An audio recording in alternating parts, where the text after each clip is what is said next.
നമസ്കാരം. ചെറുതല്ല, ചിലർക്ക് വലിയ ഹൃദയങ്ങളാണെന്ന് കാണിക്കുകയാണ് ചെറിയ ഹൃദയങ്ങൾ അല്ലെങ്കിൽ ലിറ്റിൽ ഹാർട്ട്സ് എന്ന സിനിമ. ചെറിയ ചെറിയ സംഭവങ്ങൾ അത് ഒട്ടും ഗൗരവമില്ലാതെ പറയാൻ, അതും നർമ്മത്തിൽ തന്നെ പറയാനാണ് ഈ ചെറിയ സിനിമ ശ്രമിച്ചിട്ടുള്ളത്. എന്നാൽ പറയുന്ന വിഷയം തീരെ ചെറുതാണ് എന്ന് പറഞ്ഞ് നമുക്ക് തള്ളിക്കളയാനും പറ്റില്ല. സാന്ദ്ര തോമസ് പ്രൊഡക്ഷൻസിന്റെ ബാനറിൽ എബി ട്രീസ പോൾ, ആൻഡോ ജോസ് പെരേര ഇവർ രണ്ടുപേരും ചേർന്ന് സംവിധാനം ചെയ്ത ഈ സിനിമയുടെ വിശേഷങ്ങളാണ് ഇന്നത്തെ നമ്മുടെ സിനിമാ ടാക്കീസിൽ. എല്ലാവർക്കും സ്വാഗതം.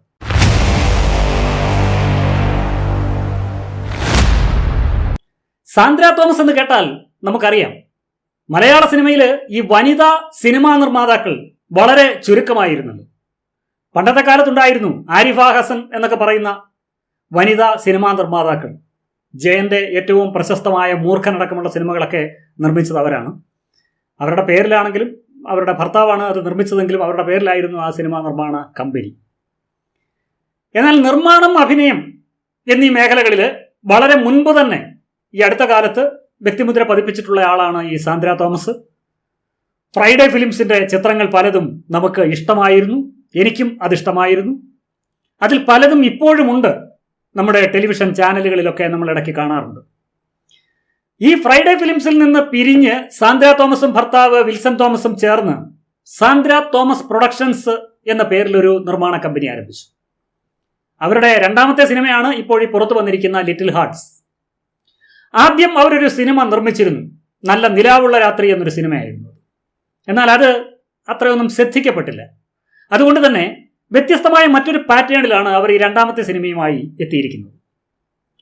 പേര് കേൾക്കുമ്പോൾ തന്നെ നമുക്ക് അറിയാം അതൊരു പ്രണയ കഥയാണ്, അല്ലെങ്കിൽ പ്രണയത്തിന് പ്രാധാന്യമുള്ള സിനിമയാണെന്ന്. അത് ശരിയാണ്. ഈ സിനിമയിൽ 3 പ്രണയങ്ങളുണ്ട്. അത് 3 വ്യത്യസ്ത തരത്തിലുള്ള പ്രണയങ്ങളാണ്. ഈ 3 തരത്തിലുള്ള പ്രണയങ്ങളിൽ ഏതെങ്കിലും ഒരു പ്രണയത്തെ നമുക്ക് പ്രണയിക്കാതിരിക്കാനാവില്ല. ആ രീതിയിലാണ് സിനിമ അവതരിപ്പിച്ചിരിക്കുന്നത്. അതിലൊരു പ്രണയം എനിക്കും വളരെ പ്രിയപ്പെട്ടതാണ്.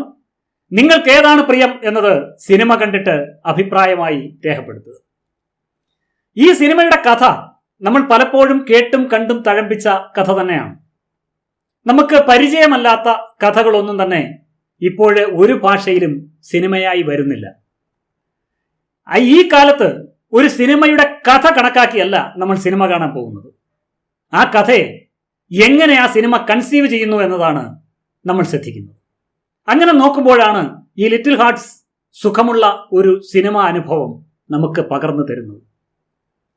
സിനിമകളിൽ അച്ഛനും മകനും തമ്മിലുള്ള ആത്മബന്ധമൊക്കെ നമ്മൾ ഒത്തിരി ആസ്വദിച്ചിട്ടുള്ളതാണ്. ഉദാഹരണമൊന്നും ഞാൻ നിങ്ങൾക്ക് മുന്നിൽ പറയേണ്ട കാര്യമില്ല. അച്ഛനും മകനും തമ്മിലുള്ള ആത്മബന്ധം തിരിച്ചിട്ടും മറിച്ചിട്ടും എത്രയൊക്കെ പറഞ്ഞാലും നമുക്ക് മടുക്കില്ല, നമുക്കത് ഇഷ്ടമാണ്. ഈ സിനിമയുടെ കഥയുടെ കാതലും അതാണ്. അച്ഛനും മകനും തമ്മിലുള്ള ആത്മബന്ധത്തിൽ അമ്മയുടെ സാന്നിധ്യം ഇല്ലാതെ വരുമ്പോൾ ഈ അച്ഛൻ മകൻ ബന്ധത്തിന് അത് കൂടുതൽ വൈകാരികമാകും.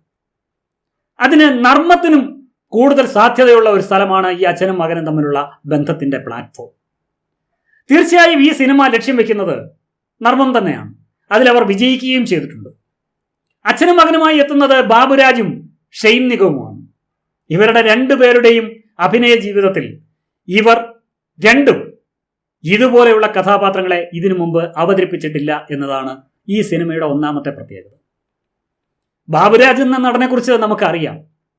കഠോര വില്ലനായിട്ടാണ് അദ്ദേഹം പലപ്പോഴും സിനിമയിൽ നമ്മുടെ മുന്നിലൊക്കെ വന്നിട്ടുള്ളത്. പിന്നെ അദ്ദേഹം കഥ എഴുതി, തിരക്കഥ എഴുതി, സംവിധാനം ചെയ്തു, സിനിമ നിർമ്മിച്ചു. സോൾട്ട് ആൻഡ് പെപ്പർ എന്ന സിനിമയിൽ നമ്മളെ ഞെട്ടിക്കുകയും ചെയ്തു. ഈ വേഷം തോട്ടത്തിൽ ബേബി ബാബുരാജിന് മറ്റൊരു ബ്രേക്ക് ആകും എന്നത് ഉറപ്പാണ്. മറ്റൊരു പരിവേഷം നൽകും അദ്ദേഹത്തിന് ഈ സിനിമ. ആ കഥാപാത്രത്തിന്റെ ക്യാരക്ടറൈസേഷൻ അങ്ങനെയാണ്. ഏലത്തിന്റെ നാട്ടിൽ പുഷ്പകണ്ഠം എന്നൊരു ഗ്രാമം. പണ്ടത്തെ കാലത്തെ മിസ്റ്റർ പുഷ്പകണ്ഠം ബേബി, അതായിരുന്നു ഇപ്പോഴ് ഈ തോട്ടത്തിൽ ബേബി എന്നറിയപ്പെടുന്ന ഈ നമ്മളുടെ നായകൻ. ഈ ബോഡി ബിൽഡിങ്ങും മസിൽ പിടുത്തവും ഒക്കെ പുള്ളി എപ്പോഴോ അവസാനിപ്പിച്ച് ഒരു പെണ്ണൊക്കെ കെട്ടി. മനസ്സില്ലാ മനസ്സോടെയാണ് പെണ്ണ് കെട്ടിയത്. എന്നാൽ ഒരു ആൺകുഞ്ഞിനെ കൊടുത്തിട്ട് ബേബിയുടെ കെട്ടിയോള് ഇഹലോകവാസം പിടിക്കും. പിന്നെ ആ കുഞ്ഞിനെ വളർത്താൻ വേണ്ടിയുള്ള ഓട്ടമായിരുന്നു തോട്ടത്തിൽ ബേബിയുടെ. ആ ഓട്ടത്തിൽ ബേബിയോടൊപ്പം നിന്നത് ജോൺസൺ എന്ന ഏലം എസ്റ്റേറ്റ് ഉടമയായിരുന്നു. നമ്മുടെ രഞ്ജി പണിക്കരാണ് ആ വേഷം ചെയ്യുന്നത്. രഞ്ജി പണിക്കരുടെ ഭാര്യയായി മാലാപാർവതിയും എത്തുന്നു. മകളായിട്ട് മഹിമാ നമ്പ്യാരും വേഷം ചെയ്യും. ബാബുരാജിന്റെ മകനാകുന്നത് ഷെയ്ൻ നിഗമാണെന്ന് ഞാൻ ആദ്യം തന്നെ പറഞ്ഞല്ലോ. ഈ ബാബുരാജിന്റെ കുടുംബവും രഞ്ജി പണിക്കരുടെ കുടുംബവും തമ്മിലുള്ള ഒരു ആത്മബന്ധമാണ് ഈ സിനിമയുടെ ഒരു കാതൽ. അതിനിടയ്ക്ക് അവിചാരിതമായി 3 പ്രണയങ്ങൾ കടന്നു വരുന്നു എന്നുള്ളത് മാത്രം. രഞ്ജി പണിക്കരുടെ എന്ന് വെച്ചാൽ നമ്മുടെ ഈ ജോൺസന്റെ ഏലം തോട്ടത്തിലെ കാര്യസ്ഥനും പ്രധാന പണിക്കാരനുമെല്ലാമായിരുന്നു ഈ തോട്ടത്തിൽ ബേബി എന്ന നമ്മുടെ ഈ ബാബുരാജ് ചെയ്യുന്ന വേഷം. എന്നാൽ മകൻ സിബി ഇച്ചിരി വളർന്നു വലുതായി കാര്യപ്രാപ്തിയൊക്കെ നേടിയപ്പോൾ അച്ഛൻ ഈ തോട്ടത്തിൽ ബേബി VRS എടുത്ത് ജോലിയെല്ലാം മകനെ ഏൽപ്പിച്ച് വിശ്രമ ജീവിതം ആരംഭിച്ചു. വിശ്രമ ജീവിതം എന്ന് പറഞ്ഞാൽ ബേബിക്ക് അത് വിശ്രമമില്ലാത്ത ഒരു ജീവിതമാണ്. നമ്മുടെ ഈ സാമൂഹ്യ മാധ്യമങ്ങളിലൊക്കെ ട്രെൻഡിങ് ആയിട്ടുള്ള റീലുകളും പോസ്റ്റുകളും ഒക്കെ ഇട്ട് അങ്ങനെ ഫേസ്ബുക്കിലും യൂട്യൂബിലും ഇൻസ്റ്റഗ്രാമിലും ഒക്കെ വിലസി നടക്കുകയാണ് തോട്ടത്തിൽ ബേബി. അങ്ങനെയാണ് അദ്ദേഹം വിശ്രമ ജീവിതം മധുര മനോഹര മനോജ്ഞമാക്കി എടുത്തത്. ബേബി ഈ സമയത്ത് തന്നെ ബാല്യകാല സഖിയെ വീണ്ടും പ്രണയിക്കാൻ ആരംഭിക്കുകയും ചെയ്യുന്നതാണ് ഈ സിനിമയുടെ ഒരു പ്രധാനപ്പെട്ട ടേണിംഗ് പോയിന്റ്. ആ 50+ പ്രണയമാണ് ഈ ലിറ്റിൽ ഹാർട്ട്സ് എന്ന സിനിമയുടെ പ്രധാന ഹൈലൈറ്റ്സ്. നാട്ടിലെ പ്രമാണിയും അല്പം പിശകനുമായിട്ടുള്ള പാപ്പന്റെ പെങ്ങളോടായിരുന്നു ഈ തോട്ടത്തിൽ ബേബിക്ക് പണ്ടേ ഒരു പ്രണയം ഉണ്ടായിരുന്നു. സിസിലി, അതാണ് ആ പെണ്ണിന്റെ പേര്. സിസിലിക്കും ബേബിയെ ഇഷ്ടമായിരുന്നു. എന്നാൽ എന്തുകൊണ്ടോ അന്നത് നടന്നില്ല. ഇന്ന് സിസിലി പ്രായപൂർത്തിയായ ഒരു പെൺകുട്ടിയുടെ അമ്മയാണ്. സിസിലിയുടെ ഭർത്താവ് ഒരു സഞ്ചാരിയും ഭൂലോക ഉഴപ്പനും ഒക്കെയാണ്. ഒരു ദേശാടന കിളിയെ പോലെ അയാൾ ഇറങ്ങിപ്പോയി കഴിഞ്ഞ് കഴിഞ്ഞാൽ 2, 3, 4 വർഷം കഴിഞ്ഞാണ് മടങ്ങി വരുന്നത്. ഈ സാഹചര്യങ്ങളൊക്കെ ഈ ബേബിയെയും സിസിലിയെയും തമ്മിൽ കൂടുതൽ അടുപ്പിച്ചു. 50 കഴിഞ്ഞവരുടെ പ്രണയം ഇവിടെ വൈറലാവുകയാണ്. അതുമായി ബന്ധപ്പെട്ടുണ്ടാകുന്ന സംഭവ വികാസങ്ങളാണ് ഈ സിനിമയുടെ ഒരു വശം പറയുന്നത്. അച്ഛന്റെ പ്രണയത്തിന് എല്ലാ പിന്തുണയും നൽകി മകൻ സിബി ഒപ്പം നിൽക്കുന്നുണ്ട് ഈ സിനിമയിൽ. ഈ പുഷ്പകണ്ഠ പ്രദേശത്തെ ഏത് പ്രശ്നവും പുഷ്പം പോലെ പരിഹരിക്കുന്ന, സിമ്പിളായി കാര്യങ്ങൾ സാധിക്കുന്ന സിബിക്ക് നാട്ടുകാർ ഒരു ചെല്ലപ്പേരിട്ടിട്ടുണ്ട്, സിമ്പിൾ സിബിച്ച്. സിബിച്ചന് ഈ പ്രശ്നം പരിഹരിക്കാൻ കഴിയുമെന്ന ആത്മവിശ്വാസത്തിലാണ് ബേബിയും സിസിലിയും ഒക്കെ. സംഭവം സിമ്പിളായി പരിഹരിക്കാമെന്ന് സിബിച്ചനും അവർക്ക് വാക്കു കൊടുക്കുന്നുണ്ട്, അവർക്ക് 2 പേർക്കും, അച്ഛനും അച്ഛന്റെ കാമുകിയായിട്ടുള്ള സിസിലിക്കും ഒക്കെ. എന്നാൽ അത് അത്ര സിമ്പിൾ അല്ല. അച്ഛന്റെ പ്രണയത്തിന് പിന്നാലെ മറ്റൊരു പ്രണയവും പരിഹാരം തേടി സിബിച്ചന്റെ മുന്നിൽ എത്തുന്നുണ്ട്. അത് ഈ സിനിമയുടെ 2ാമത്തെ ടേണിംഗ് പോയിന്റ്. അതുകൊണ്ടും തീരുന്നില്ല. സിബിച്ചൻ പോലും അറിയാതെ മറ്റൊരു വയ്യാവേലി പ്രണയം UK നിന്ന് പ്ലെയിൻ കയറി വന്ന് സിബിച്ചന്റെ തലയിൽ ഇറങ്ങുന്നുണ്ട് ഈ സിനിമയിൽ. ഈ 3 പ്രണയവും സിമ്പിളായി പരിഹരിക്കാൻ സിബിച്ചൻ മുണ്ടും മുറുക്കി ഉടുത്ത് പുറത്തിറങ്ങുമ്പോൾ ഇടി വെട്ടിയവന്റെ തലയിൽ പാമ്പ് കടിച്ചു എന്നുള്ളതുപോലെ ഈ സിസിലിയുടെ ഭർത്താവ്, ദേശാടനക്കിളിയായ ഭർത്താവ്, വണ്ടി വിളിച്ച് വന്ന് സിബിച്ചന്റെ മുന്നിൽ ഇറങ്ങുന്നു. അപ്പോഴാണ് സംഭവം സിമ്പിൾ അല്ല എന്ന് സിബിച്ചൻ മനസ്സിലാകുന്നത്. പടം പിന്നെ എങ്ങോട്ട് പോകുന്നു എന്ന് നിങ്ങൾ വേഗം ടിക്കറ്റ് എടുത്ത് തിയേറ്ററിൽ പോയി കാണുക. ഞാൻ ഇനി ഒന്നും പറയുന്നില്ല. ബേബിയും സിസിലിയും തമ്മിലുള്ള പ്രണയം ബാബുരാജും രമ്യ സുബിയും ചേർന്ന് മനോഹരമാക്കി, അത് മധുരമുള്ളതുമാക്കി. എനിക്ക് ഈ സിനിമ കണ്ടപ്പോൾ തോന്നിയത് ഈ 50 കഴിഞ്ഞവരുടെ പ്രണയത്തിന് അതിൽ എപ്പോഴും ഈ സ്ത്രീകൾക്ക് കൂടുതൽ പക്വതയും നിയന്ത്രണവും അധികാരവും എല്ലാം ഉണ്ടാകുന്നു എന്നാണ്.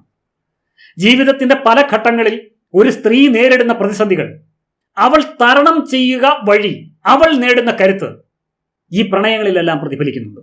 അതുകൊണ്ട് തന്നെ ആ കഥാപാത്രത്തിന്റെ ശക്തിയും സൗന്ദര്യവും ഒട്ടും ചോർന്നു പോകാതെ തന്നെ രമ്യ സുബി എന്ന നടി അത് അവതരിപ്പിച്ചു. നമ്മുടെ മമ്മൂട്ടിയുടെ നൻപകൽ നേരത്ത് മയക്കം എന്ന സിനിമയിൽ മമ്മൂട്ടിയുടെ ഭാര്യയായിട്ട് അഭിനയിച്ച നടിയാണ് ഈ രമ്യ സുബി. അന്നു മുതലേ എനിക്ക് അവരുടെ അഭിനയം വളരെ ഇഷ്ടമാണ്. ഈ സിനിമയിൽ ഇഷ്ടം കുറച്ചുകൂടെ കൂടി. ഈ സിനിമയുടെ ക്ലൈമാക്സിനോടടുത്ത് ഒരല്പം പിരിമുറുക്കമുള്ള ഒരു രംഗത്ത് ഈ സിസിലി പ്രായപൂർത്തിയായ സ്വന്തം മകളോട് പറയുന്ന ഒരു ഡയലോഗുണ്ട്. അതുവരെ ഈ സ്വന്തം മകളുടെ മുന്നിൽ അടക്കിപ്പിടിച്ച് നിന്ന് ജീവിച്ച സിസിലി ഒരു പ്രത്യേക സാഹചര്യത്തിൽ പൊട്ടിത്തെറിച്ചു പോകുന്നുണ്ട് ഈ സിനിമയിൽ. സ്വന്തം മകൾ അമ്മയോട് വന്ന് പറയുന്നുണ്ട്, നിങ്ങൾക്ക് നാണമില്ലേ? ഇത്രയും പ്രായമായില്ലേ, ഇനിയും പ്രണയം എന്നൊക്കെ പറഞ്ഞ് നടക്കാനെന്ന് ചോദിക്കുന്നു. അപ്പോഴവരാകെ പൊട്ടിത്തെറിച്ചുകൊണ്ട് പറയുന്നുണ്ട്, അത് തൻ്റെ പ്രണയം, തൻ്റെ ജീവിതം, തൻ്റെ സ്വപ്നം, തൻ്റെ നിലപാട് എല്ലാം ഉണ്ട് ആ സീനിലെ അവരുടെ ഡയലോഗ്. അവർ മകളോട് പറയുന്നത്, ഒരിക്കൽ നീ നിന്റെ വഴിക്ക് പോകും, അപ്പോൾ ഒറ്റയ്ക്കാകുന്നത് ഞാനാണ്. ബാക്കിയുള്ളവർക്ക് വേണ്ടി മാത്രം ജീവിക്കാൻ എനിക്കിനി സൗകര്യമില്ല. എനിക്ക് വേണ്ടി കൂടെ ജീവിക്കണം. അവസാനം പറഞ്ഞത് അവർ പറഞ്ഞ ഡയലോഗല്ല കേട്ടോ, ഞാൻ കൈന്നിട്ടതാണ്. ഈ സിനിമയിലെ ഏറ്റവും തീവ്രമായ രംഗങ്ങളിൽ ഒന്നാണ് അത്. 50 കഴിഞ്ഞാലാണ് പ്രണയം, അത് ഏതു പ്രണയമായാലും മധുരവും മനോഹരവുമാകുന്നത് എന്ന് തോന്നിപ്പിക്കാൻ ഈ സിനിമയ്ക്ക് കഴിഞ്ഞിട്ടുണ്ട്. മാലാപാർവതിക്കും മനുഷ്യന്റെ കണ്ണ് നനയിക്കാൻ പറ്റിയ അവസരങ്ങൾ നിരവധിയുണ്ട്. അവരും അത് വൃത്തിയായിട്ട് തന്നെ ചെയ്തിട്ടുമുണ്ട്. രഞ്ജിത്തിന്റെ മകനായി വരുന്നത് ഷൈൻ ടോം ചാക്കോയാണ്. സ്ഥിരം പാറ്റേണിൽ നിന്നൊക്കെ ഒന്ന് മാറി ആകെ മൊത്തത്തിലൊന്ന് അലക്കി വെളുപ്പിച്ച് പശയിട്ട് തേച്ച് പക്വതയോടെയാണ് ഷൈൻ ആ വേഷം അവതരിപ്പിച്ചത്. ഷാരോൺ എന്ന വേഷം കണ്ടപ്പോൾ ഷൈൻ ഇതൊക്കെ എവിടെ വെച്ചിരുന്നു എന്ന് തോന്നിപ്പോയി. സന്തോഷം. ഇനി ഷൈൻ ടോം ചാക്കോ നമ്മളെ തീർച്ചയായും ഇനി വരാൻ പോകുന്ന സിനിമകളിലൊക്കെ അത്ഭുതപ്പെടുത്തും എന്ന് പ്രതീക്ഷിക്കാം. അത് ഉറപ്പാണ്. ജോയിയായി വന്ന ഷമ്മി തിലകൻ, ദേശാടനക്കിളിയായിട്ടുള്ള ഭർത്താവിന്റെ കാര്യം ഞാൻ പറഞ്ഞില്ലേ, അദ്ദേഹത്തിന്റെ പേരാണ് ജോയ്. ആ ഷമ്മി തിലകന്റെ പഴയ കോമഡി അതൊക്കെ ഓർമ്മിപ്പിച്ചു. അതും വളരെയധികം സന്തോഷം നൽകുന്നതാണ്. പിന്നെയും ചില ആളുകളുണ്ട് ഈ സിനിമയിൽ. ജാഫർ ഇടുക്കിയുടെ പാപ്പൻ കൊള്ളാം, നന്നായി ചെയ്തു. എയ്മാ റോസി, പൊന്നമ്മ ബാബു, പ്രാർത്ഥന സന്ദീപ്, ജോൺ കൈപ്പള്ളി, അങ്ങനെയൊക്കെ ഒരു താരനിര തന്നെയുണ്ട് ഈ സിനിമയിൽ. രാജേഷ് പിന്നാടന്റെയാണ് തിരക്കഥ. ലുക്ക് ജോൺ ആണ് ക്യാമറ. പാട്ടുകളും പശ്ചാത്തല സംഗീതവും ഒക്കെ ആകെ എല്ലാം നല്ല വൃത്തിയായി ചേരുമ്പടി ചേരുന്നുണ്ട്. ഈ ചിത്രത്തിന്റെ തുടക്കത്തിൽ ഒരു ആനിമേഷൻ ചെയ്തിട്ടുണ്ട്. ഈ സിനിമയിലെ കഥാപാത്രങ്ങളുടെ അല്ലെങ്കിൽ ആ കഥാപാത്രങ്ങളെ അവതരിപ്പിക്കുന്ന നടീനടന്മാരുടെ പൂർവ്വകാലം കാണിക്കാൻ വേണ്ടിയാണ് ഈ ആനിമേഷൻ ചെയ്തിട്ടുള്ളത്. എന്നാൽ അത് നമ്മൾ ഈ സാധാരണ കാണുന്ന ആനിമേഷനിൽ നിന്ന് വളരെ വ്യത്യസ്തമായി നമുക്കൊരു അനുഭവമാണ്. കഥാപാത്രങ്ങളുടെ അല്ലെങ്കിൽ ആ കഥാപാത്രങ്ങളെ അവതരിപ്പിച്ച നടീനടന്മാരുടെ രൂപത്തോട് സാദൃശ്യമുള്ള ആനിമേഷനാണ് ഇതിൽ ഉപയോഗിച്ചിരിക്കുന്നത്. അത് AI ജനറേറ്റഡ് ഗ്രാഫിക്സ് വെച്ച് ചെയ്തിട്ടുള്ളതാണ്. ഈ ആർട്ടിഫിഷ്യൽ ഇന്റലിജൻസ്, നമ്മൾ നിർമ്മിത ബുദ്ധി, കൃത്രിമ ബുദ്ധി എന്നൊക്കെ വിശേഷിപ്പിക്കുന്ന AI സാങ്കേതിക വിദ്യയിൽ വികസിപ്പിച്ച ആനിമേഷൻസ് ആണ് ഈ സിനിമയുടെ ആരംഭത്തിൽ കാണിച്ചിട്ടുള്ളത്. സത്യത്തിൽ ഈ AI അല്ലെങ്കിൽ ആർട്ടിഫിഷ്യൽ ഇന്റലിജൻസ് സിനിമകൾക്ക് ഏറ്റവും വലിയൊരു ഭീഷണിയാകാൻ പോകുന്നു എന്നൊരു ചർച്ച പുറത്ത് നടക്കുമ്പോഴാണ് മലയാള സിനിമയുടെ നിർമ്മാണ മണ്ഡലത്തിലേക്ക് ഈ AI സാങ്കേതിക വിദ്യ കൂടി കടന്നു വരുന്നത്. അത് രണ്ടും കൂടി ഒത്തൊരുമിച്ച് പോകുകയാണെങ്കിൽ സിനിമ എന്ന മാജിക് ആയിരിക്കും പിന്നീട് യഥാർത്ഥ മാജിക് എന്നാണ് എൻ്റെ ഒരു വിശ്വാസം. ഈ സിനിമ, ഈ GCC രാജ്യങ്ങൾ ഈ സിനിമയ്ക്ക് ഒരു വിലക്ക് ഏർപ്പെടുത്തിയിരിക്കുന്നത് അറിയാൻ കഴിഞ്ഞു വാർത്തയിൽ. മലയാള സിനിമയുടെ ഒരു നല്ല കൊയ്ത്തുപാടമാണ് സത്യത്തിൽ ഈ ബഹ്റിന്, കുവൈറ്റ്, ഒമാന്, ഖത്തർ, സൗദി, UAE തുടങ്ങിയ GCC രാജ്യങ്ങൾ. അതിനു മുൻപ് മമ്മൂട്ടിയുടെ കാതൽ എന്ന സിനിമയ്ക്കും ഈ GCC രാജ്യങ്ങൾ ഒരു വിലക്ക് ഏർപ്പെടുത്തിയിരുന്നു. സമാനമായ ഒരവസ്ഥയാണ് ഈ സിനിമയ്ക്കും നേരിടേണ്ടി വന്നത്. അതൊക്കെ അവിടെ നിൽക്കട്ടെ. ഈ GCC സഹായമൊന്നും ഇല്ലെങ്കിലും നല്ല സിനിമയുടെ കൈപിടിക്കാൻ മലയാള ദേശത്ത് തന്നെ പ്രേക്ഷകരുണ്ടെന്നുള്ള ഉറപ്പ് നമ്മൾ നൽകിയാൽ നല്ല സിനിമകൾ ഉണ്ടാകുമെന്നുള്ളത് ഉറപ്പാണ്. നാളെ മറ്റൊരു സിനിമയുടെ വിശേഷവുമായി നമുക്ക് വീണ്ടും കാണാം. എല്ലാവർക്കും സ്നേഹം, സന്തോഷം.